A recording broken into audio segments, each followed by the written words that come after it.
Rēzeknis novada ziņas.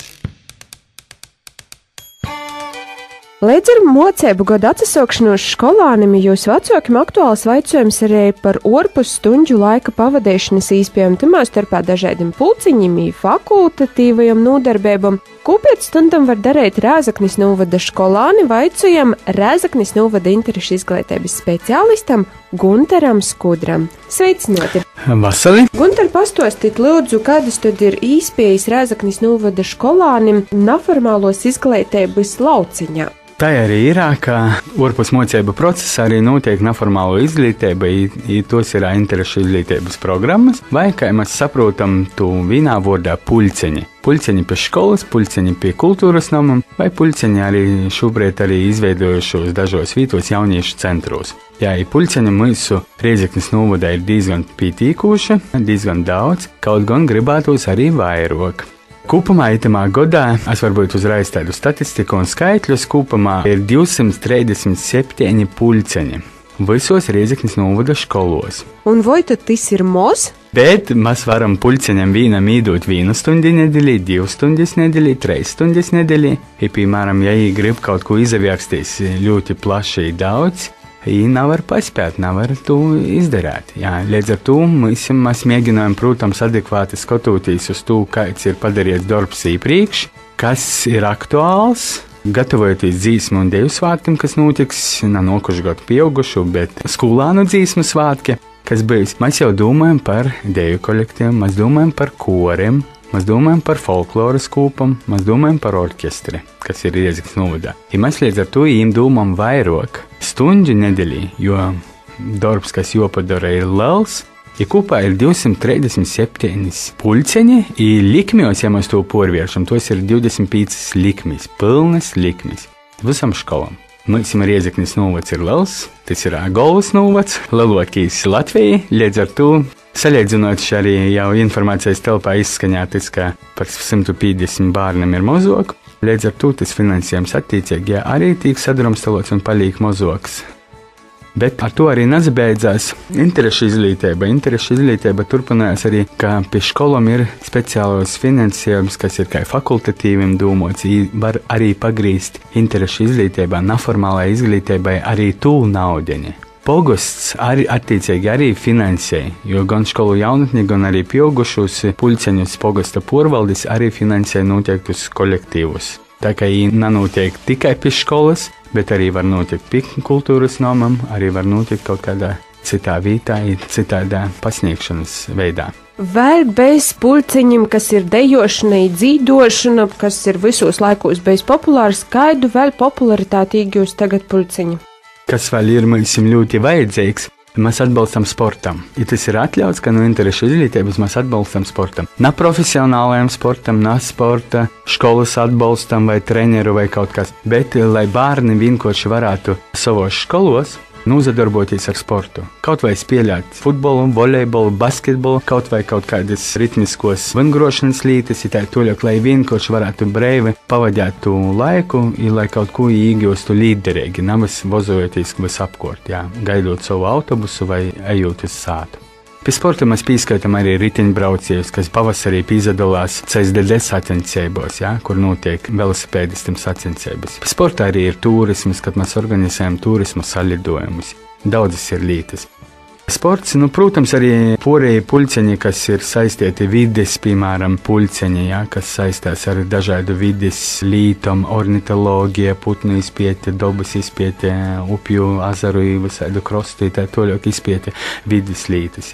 Protams, ejot nākošajā gadā, kad ir Latvijai 95 gadi, tad jau ir veidojās pasaukumu cikls. Mana Latvija, kur ir dažādi pasaukumi, saistīti ar patriotisku audzināšanu, saistīti ar latvisku identitāti, ar tautas nācijas identitāti. Tāpēc ļoti daudz gan dzīsmes, gan dejas, gan visādu muzeju un kultūru viesturisko mantojuma saglabāšanas pasaukumi. Līdz ar to arī tas tiek akcentēts, un dažādi puļceņi arī notiek pie mums. Pagājušajā gadā mēs arī runājam, ka jums ir tāda doma, ka īvīst puļceņus, kas ir vairāk saistīti ne tikai jau ar manis pieminēto dancošanu, dzīdošanu, tagad jau arī sportošanu, bet arī ar dažāda konstruēšana, modeliešana, kā ir itamā gadā. Jā, te mums ir prioritāte, tas mums ir sopīgais jautājums. Jau pagājušā gadā tie bija prioritāte, šogad tas atkal ir prioritāte, bet mēs saprotam, ka tas viss beidzās ar to, ka tik lielu naudu un tik lielu gan materiālo bāzi, gan apmaksot varbūt speciālistu vai pasniedzēju, ja, tos naudas mēs nevaram iedot tik daudz. Ja. Ir nav arī to kadru, respektīvi tie ir cilvēki, kas varētu strādāt. Ja arī mēs atrastu kaut kādu darbinieku, jā, tad ir nodrošinot ar to, ka es varētu nokļūt iz novada skolām, ir tā toļok. Bet mēs šobrīd atradam, manuprāt, labu risinājumu.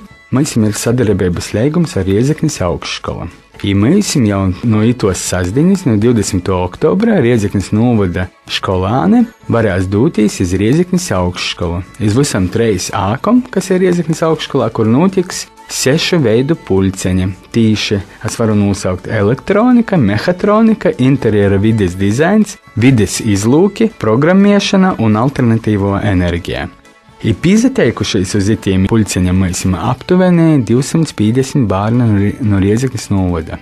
Te mēs aicinājām gan pagostu porvaldis, gan vecākos, gan varbūt skolas, kuriem ir transports, mēģinot un varētu nogodot bērnus uz itiem pulceņiem, kuri varēs 3 stundas būt itamā augšskolā ar docentiem, ar pasniedzējiem, varēs iziet tos pulceņus, kas ir saistīti ar tehnisko modeļiešanu un konstruēšanu. Jā.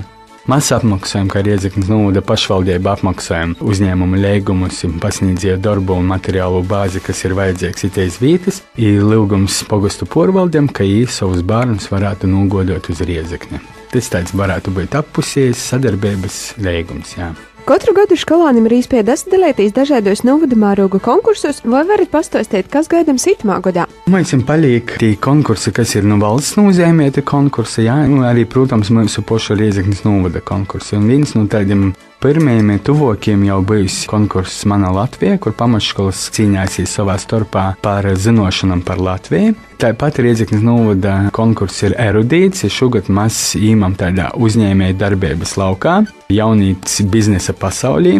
Ja mēs citu gadu arī tādā mārā pasludinājam, arī ar jaunatnes lītom, ar kolēģi Gunti, tādu uzņēmēja darbības visādas pasaukumus reikot, uzņēmēja darbības nedēļa, uzņēmēja darbības kaut kādas aktivitātes pasaukumu, tas pats erudīts, kas gada garumā turpinosies. Lai poši jaunieši jau varētu kaut kādā mārā akcentēt to zinošanas, kas ir, jo tas, kas skolā ir nepietīkoši, ja, kas tiek dots ekonomikā vai uzņēmēja darbībā. Tāpēc es domāju, tie neformālo izglītība varbūt kā instruments ir palīgs. Ja. I tot arī decembrī mēs plānojam tie paši uzņēmēja darbības nedēļa, mazajiem sākuma skolāniem būs tāds konkurss minimīklu. Minimīklu tas kā ilustratīvs nosaukums, bet ir dažādi gan rēbusi, gan atjautības uzdevumi, gan kādi analītiski uzdevumi, kas ir priekš sākuma skolāniem. Ja.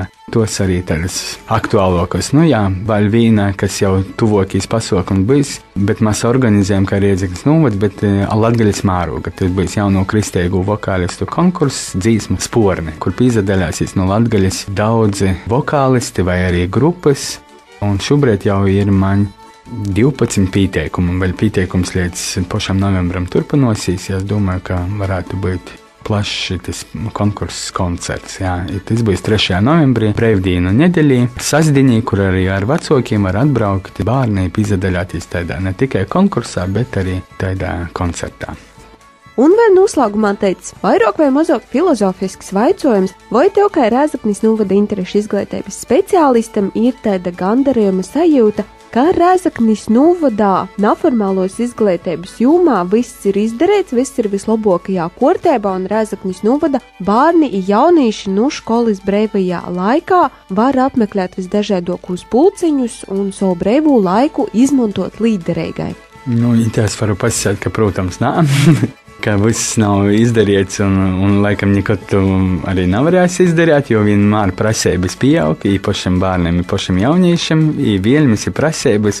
Protams, tas viss atsasnās kaut kurā mārā arī resursos, arī naudas resursos, arī atalgojuma ziņā, gan pasniedzējiem, gan skolotājiem, gan arī, ja tu kaut ko gribi uzbūvēt, uztaisīt kaut ko kvalitatīvu, ja, ņemot vērā, piemēram, vizuālo mākslu vai kaut kāda plastisko mākslu, tad attiecīgi vajag, lai būtu tie kvalitāte vajadzīgas dārgas krosas, dārgs materiāls. Tad cilvēki to novērtē ierāci. Bet kur, piemēram, pie tāda maza budžeta mēs varam atceļauties kaut kādas lielas, dārgas lietas. Dažkārt ir tā, ka tas materiāls varbūt sokumā ir, ar ko strādāt, bet gada beigās, mocību gada beigās, vairs nav palicis viena A4 formāta lapas, uz kurām varat zīmot ar pilkspalvu vai zīmoli. Tāpēc tas darbs visu laiku turpinājās, ja gribētos, protams, dzirdēt gan tos vēlmes, gribas, priekšlikumus, ieteikumus, kā varētu to darbu padarīt vēl efektīvāku un darbīgu. Kas vēl mēs šogad ir pirmo gadu, ko es neatzīmēju, ka mēs arī pirmškolā arī devām izpēju saņemt šo neformālos izglītības finansējumu. Pirmsskolas, ka potenciāli bērni, jaunieši, kas varētu būt skolos, ka jau šobrīd mocās tautas dejas, kaut kādas vizuālos lietas, to pašu angļu valodu, kur nav vajag vecākiem maksāt, bet tieši pirmsskolā var apgūt tos neformālos izglītības, pulceņu aktivitātes. Tad Rēzeknis novada bērniem jauniešiem, kuri grib kaut ko darīt, viņiem ir ko darīt, un jūs no savas puses maksimāli pīdovēt īspējas. Jā, mēs maksimāli pīdovām, tīpaši arī timos vītos, bet ja ir atsaucība, kur nav skolas, kur varbūt nav kaut kādas izglītības īstotas, lai ītī varētu kaut vai pie kluba mēs gatavi apmaksot. Tādas mēs ir Mos, Ilzes kalns ir, Vītoli ir, ciskāda cīmats, jā. Gribētos arī visos citos vītos, kur nav tiešām skolas, kaut kādā mērā to neformālo izglītību atbalstīt. Ja mēs to gribētu darīt, arī atkal, kā lauku skolam ir cita problēma – transporta jautājums.